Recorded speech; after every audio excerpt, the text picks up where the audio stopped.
नहमदुहु व नुसल्ली अला रसूलिहिल करीम अम्मा बअदु फ़अऊज़ु बिल्लाहि मिनश शैतानिर रजीम बिस्मिल्लाहिर रहमानिर रहीम। मुअज़्ज़ज़ सामीन किराम, आज का हमारा मौजू है सजदा-ए सहव का बयान। हर नमाजी से नमाज़ पढ़ते वक्त कभी कभी ऐसी गलती हो जाती है जिसकी वजह से नमाज ना दुरुस्त और ना तमाम हो जाती है। नमाज में पैदाशुदा इस नक़्स को सजदा सहव से दूर किया जा सकता है। गलती की वजह से पैदाशुदा नक़्स सजदा सहव कर लेने से दूर हो जाता है और नमाज दुरुस्त हो जाती है। तो चलते हैं हम अब उन गलतियों की तरफ जिनकी वजह से सजदा सहव वाजिब हो जाता है। नमाज में जो काम वाजिब हैं उनमें से कोई एक या एक से ज़्यादा वाजिब छूट जाए तो सजदा सहव पड़ जाएगा। किसी वाजिब के अदा करने में ताख़ीर हो जाए तो भी सजदा सहव पड़ जाएगा। किसी वाजिब में कोई फ़र्क वाक़े हो यानी बितरतीब तयशुदा अफ़आल नमाज को खिलाफ़ तरतीब अदा करना, किसी फ़र्ज़ या रुकन के अदा करने में ताख़ीर कर देना, किसी फ़र्ज़ या रुकन को वक्त से पहले अदा कर देना, किसी फ़र्ज़ या रुकन को मुकर्रर यानी 2 बार या 2 बार से ज़्यादा यानी तकरार के साथ अदा करना, मसलन 2 मरतबा रुकू कर देना या 3 सजदे कर लेना। अब ये वो गलतियां हैं जिनकी वजह से सजदा सहव वाजिब हो जाता है और सजदा सहव करने से नमाज का नुकसान पूरा हो जाता है। लेकिन बाज़ गलतियां ऐसी होती हैं कि उन गलतियों के बाद नमाज दोबारा पढ़नी पड़ती है, सजदा सहव से नुकसान पूरा नहीं होता।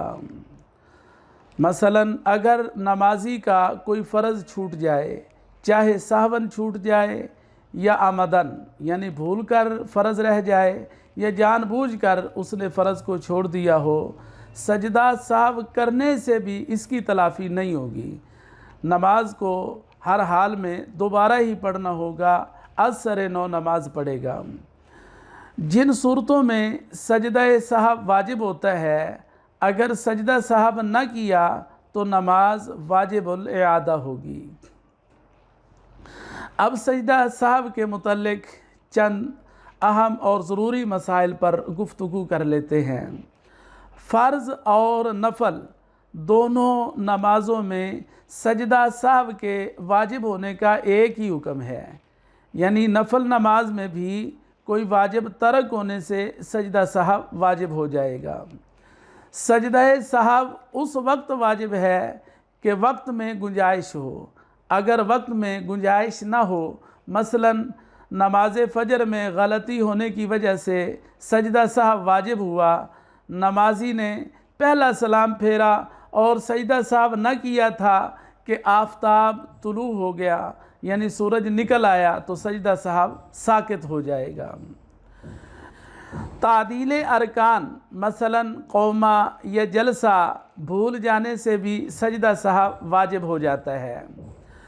अगर एक नमाज में चंद वाजिब तरक हुए तो फिर भी सिर्फ़ एक ही मरतबा सजदा सहव करना काफ़ी है। अब हम चलते हैं कि किरात में कौन सी गलतियां होती हैं जिनकी वजह से सजदा सहव पड़ जाता है। फ़र्ज़ नमाज की पहली 2 रकातों में और वितर और सुन्नत और नफल नमाज की किसी भी रकत में सूरह फ़ातिहा की एक आयत भी पढ़ना भूल गया या सूरत से पहले 2 मरतबा अलहम शरीफ पढ़ी या अलहम शरीफ के साथ सूरत मिलाना भूल गया या अलहम शरीफ से पहले सूरत पढ़ी और अलहम शरीफ को बाद में पढ़ा तो सजदा सहव वाजिब हो जाएगा। अलहम शरीफ पढ़ना भूल गया और सूरत शुरू कर दी तो अगर बक़दर एक आयत पढ़ चुका था फिर याद आया तो अलहम शरीफ पढ़ कर सूरत पढ़े और सजदा सहव कर ले। अगर अलहम्द शरीफ पढ़ना भूल गया और सिर्फ सूरत पढ़कर रुकू में चला गया और इसे रुकू में या रुकू से खड़ा होने के बाद याद आया तो अलहम्द शरीफ पढ़कर फिर सूरत पढ़े और रुकू का इआदा करे और नमाज के आखिर में सजदा सहव करे। किसी ने बक़द्रे फ़र्ज़ की रात तो की मगर बक़द्रे वाजिब की रात न की और रुकू में चला गया, यानी जिस रकात में सूरह फातिहा के साथ किसी सूरत का मिलाना लाजमी था यानी वाजिब था, इसमें सिर्फ सूरत फातिहा पढ़ी और सूरत मिलाए बगैर रुकू में चला गया, तो हुक्म यही है कि रुकू से लौटे और फिर से सूरह फातिहा पढ़कर सूरत मिलाकर फिर दोबारा रुकू करे और नमाज के आखिर में सजदा सहव करे। इस सूरत में अगर दोबारा रुकू न किया तो नमाज फासिद हो जाएगी, क्योंकि पहला रुकू साकित हो गया। भूल कर फ़र्ज़ की पिछली रकातों में यानी ज़ुहर, असर और इशा की तीसरी और चौथी रकत में और मगरिब की तीसरी रकत में अलहम्द शरीफ के साथ सूरत मिलाई तो सजदा सहव नहीं, बल्कि अगर कसदन भी सूरत मिलाई तो भी हरज नहीं, मगर इमाम को ऐसा न करना चाहिए। यूँ ही अगर पिछली रकातों में अलहम्द शरीफ न पढ़ी तो भी सजदा सहव नहीं होगा। अगर क़ियाम में सूरह फातिहा एक से ज़्यादा मरतबा पढ़ी तो सजदा सहव वाजिब है। अब कुछ अफ़आल हैं जो खिलाफ तरतीब करने से सजदा सहव पड़ जाता है। नमाज में जो अफ़आल बितरतीब तयशुदा हैं उनमें तरतीब वाजिब है। अगर किसी से खिलाफ तरतीब फ़ेल वाक़ हुआ तो उस पर सजदा सहव वाजिब है। मसलन किरात से पहले रुकू कर दिया तो ज़रूरी है कि रुकू के बाद किरात कर ले और दूसरी मरतबा रुकू करे, और अगर रुकू के बाद भी किरात न की और सजदा में चला गया तो नमाज फासिद हो गई, क्योंकि किरात करने का फ़र्ज़ ही तर्क हो गया। और अगर रुकू के बाद किरात तो की मगर दूसरी मरतबा रुकू न किया तो भी नमाज फासिद हो गई, क्योंकि पहले रुकू के बाद किरात करने की वजह से पहला रुकू साकित हो गया। लिहाजा किरात के बाद असर नौ रुकू करना लाजमी था। लिहाजा इस सूरत में रुकू से वापस पलट कर किरात करे और किरात के बाद फिर असर नौ यानी दोबारा से रुकू करे और नमाज के आखिर में सजदा सहव कर ले। वितर नमाज में दुआए कुनूत या तकबीर कुनूत यानी किरात के बाद कुनूत के लिए चूँकि तकबीर कही जाती है भूल गया तो सजदा सहव करे। जो शख्स कुनूत पढ़ना भूल कर रुकू में चला गया उसे जायज़ नहीं कि फिर रुकू से कुनूत की तरफ पलटे, बल्कि हुक्म ये है कि नमाज ख़त्म करके आखिर में सजदा सहव कर ले। अगर वितर की जमात में इमाम कुनूत पढ़ना भूल गया और रुकू में चला गया तो मुक्तदी भी इमाम के साथ रुकू में चला जाए। अगर मुक्तदी ने इमाम को याद दिलाने के लिए तकबीर कही यानी लुक़मा दिया ताकि इमाम रुकू से कुनूत की तरफ पलट आए तो मुक्तदी का लुक़मा देना नाजायज़ यानी पलटने के लिए था, लिहाजा लुक़मा देने वाले मुक्तदी की नमाज फासिद हो गई। कुनूत पढ़ने के लिए रुकू छोड़ने की हरगज़ इजाज़त नहीं और रुकू से कुनूत की तरफ पलटना गुनाह है। और रुकू व सुजूद की वो गलतियाँ जिनकी वजह से सजदा सहव वाजिब होता है। किसी ने रुकू की जगह सजदा या सजदा की जगह रुकू किया तो सजदा सहव वाजिब हो जाएगा।